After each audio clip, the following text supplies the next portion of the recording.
Hi guys, welcome back to our channel. Hope everyone is doing good in life.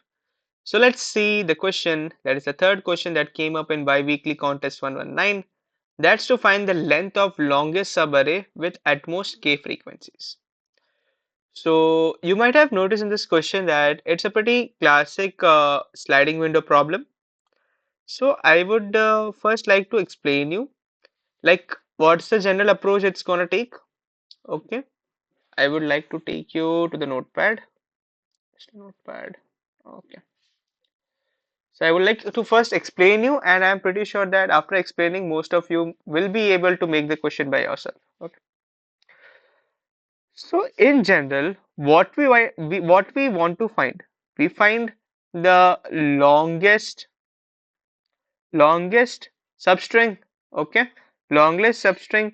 So we keep on expanding towards the right. Okay. So if there is array with many things, what we do is we keep on expanding towards the right. Okay. Then we keep a frequency mapping of all the numbers that are in a current window. That in the current window, we keep a frequency mapping. Okay. I have done exactly like that. This is the basic approach of window sliding approach. Okay. Now what we do is as we gain numbers on right, okay, we update our frequency mapping. As we gain the numbers on right, we update our frequency mapping. Okay, sorry. We update our frequency mapping. Wait a second. Hmm. As we gain the numbers on right, like you can see that 1, 2, 3, again 1, 2, 3. As we get the numbers, keep on getting the numbers, we increase our frequency mapping. But it's possible that the number we gained uh, pushed us over the threshold of k. Okay, means we got the frequency of 1 to be 3. That is more than 3 for that number. If this is the case, like if this thing happened, ki frequency of some number, that's in case 1, that is 3 is greater than k, what we will do is we will decrement from the left until we lose one copy of that number again to bring us back under k. Okay, I would like to tell this once more.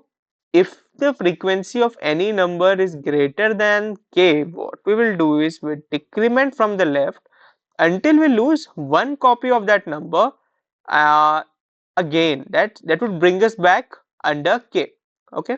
Once this decrementing, what we'll do is here we will keep a while loop, and here the while loop will finish. Okay, and we can update and result, and we can push back our answer.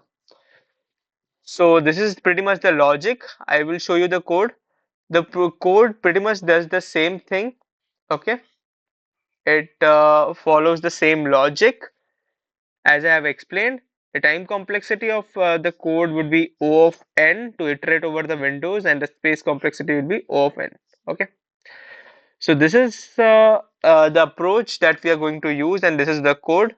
So if this video was helpful, please hit that like button and subscribe to DCC NIT-A YouTube channel.